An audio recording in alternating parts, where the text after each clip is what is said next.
Would dropping sanctions against Russia be a condition? I would say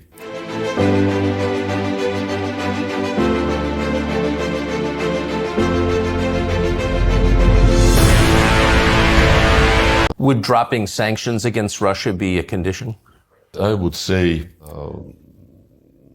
probably many people in Russia would like to make it a condition, but the more we live under sanctions, the more we understand that it is better to rely on yourself and to develop mechanisms, to develop platforms for cooperation with normal countries who are not unfriendly to you, and don't mix economic interest and policies, and especially politics. And we learned a lot after the sanctions started. Sanctions started under Obama. They continued in a very big way under the first term of Trump. And these sanctions under the Biden administration are absolutely unprecedented. But what doesn't kill you makes you stronger, you know. And well, but it also just drives... They would be never kill us, so they are making us stronger. And driving Russia east.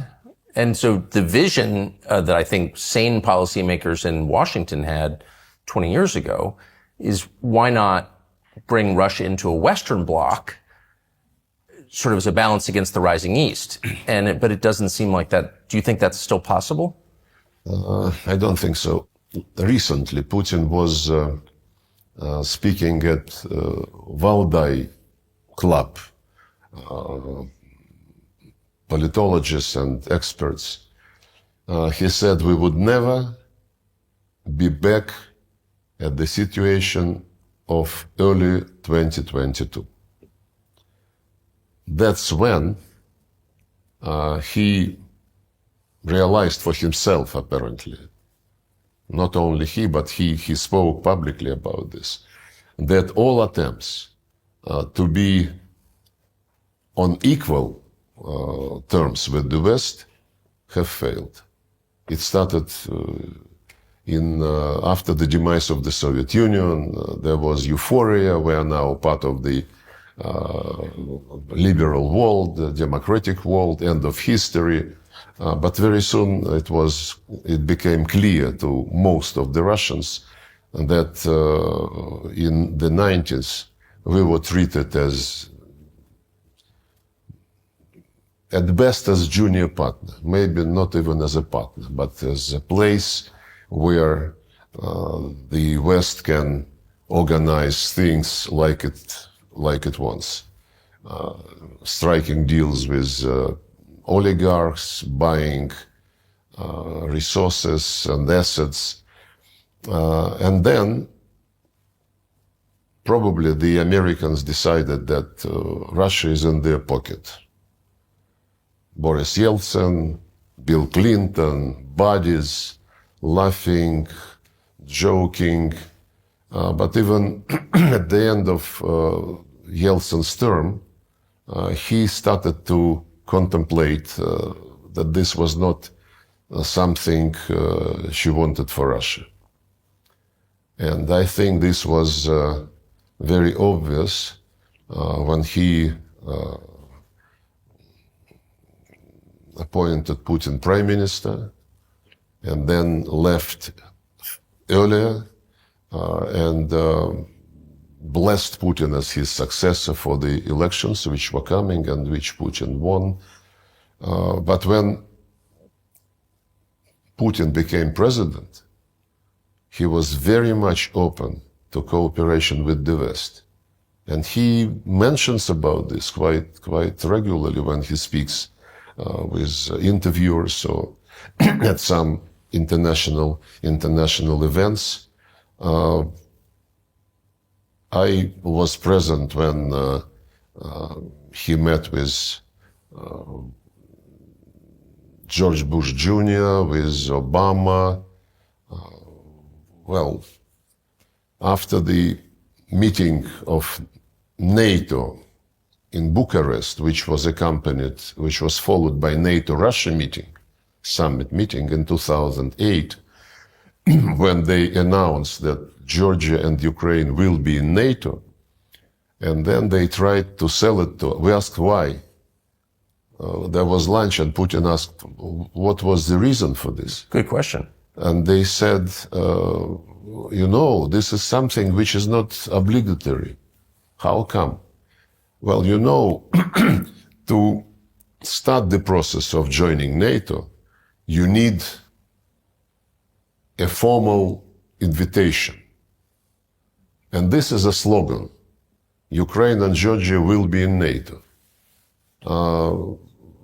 But this slogan, became obsession for some people in Tbilisi first, when Saakashvili lost his senses and started the war against his own people under the protection of OSCE mission with the Russian peacekeepers on the ground. And the fact that he launched this was confirmed by the European Union investigation which they launched and which concluded that he gave the order to start. And for Ukrainians, it took a bit longer. And they were cultivating this pro-Western mood. Pro-Western is not bad, basically. Pro-Eastern is also not bad. What is bad is that you tell people either or. Either you go with me or you're my enemy. What happened before the coup in Ukraine? In 2013, the president of Ukraine, it was Mr. Yanukovych, negotiated with the European Union some association agreement which would nullify tariffs on most of the Ukrainian goods to the European Union and the other way around. And at some point, when he was meeting with Russian counterparts, we told him, you have already, Ukraine was part of the free trade area of the Commonwealth of Independent States, no tariffs for everybody. And we, Russia, negotiated agreement with World Trade Organization for some 15, 17 years, mostly because we bargained with European Union and we achieved some protection for many of our sectors, agriculture, some others. And we explained to the Ukrainians that if you go zero in your trade with European Union, we would have to protect our customs border with you, with Ukraine. Otherwise, the zero tariff European goods would flood and would be hurting our industries, which we tried to protect and agreed for some protection. Then we suggested to the European Union, guys, Ukraine is our common neighbor. You want to have better trade with Ukraine. We want the same. Ukraine want to have markets both in Europe and in Russia. Why don't we sit three of us and discuss it like grown-ups? The head of the European Council, Commission was the Portuguese, Barroso was his name. And he responded, it's none of your business what we do with Ukraine. We, for example, we, the European Union, we don't ask you to discuss with us your trade with China. Absolutely arrogant answer. And then the president of Ukraine, Yanukovych, he convened his experts, and the experts said, yes, it would be not very good if we have opened the border with European Union, but the customs border with Russia would be closed, and they would be checking, what is coming, so that the Russian market is not affected. And he announced in November 2013 that he cannot sign the deal immediately, and he asked the European Union to postpone it for next year, until next year. That was the trigger for Maidan, which was immediately thrown up, and ended by the coup. My point is that this either or, actually the first coup took place in 2004, when after second round of elections, the same Mr. Yanukovych won presidency, the West raised hell, and put pressure on the Constitutional Court of Ukraine to rule that there must be a third round. And the Constitution of Ukraine says 2 rounds. And the Constitutional Court, under the pressure of the West, violated the Constitution for the first time then. And pro-Western candidate was chosen. At that time, when all this was taking place and boiling, the European leaders were publicly saying, Ukrainian people must decide, are they with us or with Russia? This either or is still very much. But it is the way that big countries behave. I mean, there are certain orbits, and now it's BRICS versus NATO, US versus China. And it sounds like you're saying the Russian-Chinese alliance is permanent. Well, we are neighbors. We are neighbors, of course. And geography is very important. And but you're also neighbors with Western Europe. You're part of it, in effect. Well, through Ukraine, and the Western Europe wants to come to our borders. And there were plans that, were discussed almost openly to put British naval bases on the Sea of Azov. Crimea was eyed, dreaming about creating NATO base in Crimea, and so on and so forth. We have been very friendly with Finland, for example. Overnight, the Finns came back to early years of preparation for World War II, when they were best allies of Hitler, and all this neutrality, all this friendship, going to sauna together, playing hockey together, all this disappeared overnight. So maybe this was deep in their hearts, and the neutrality was burdening them, and niceties were burdening for them. I don't know. That's totally possible. Can you negotiate with Zelensky? You've pointed out that he has exceeded his term. He's not, democratically elected president of Ukraine anymore. So do you consider him a suitable partner for negotiations? Putin addressed this issue as well, many times. In September 2022, during the first year of the special operation, Zelensky, in his conviction that he would be dictating the terms of the situation also to the West, he signed a decree prohibiting any negotiations with Putin's government. And when during public events, after that episode, Putin is asked why Russia is not ready for negotiations, he said, don't turn it upside down. We are ready for negotiations, provided it will be based on the balance of interest tomorrow.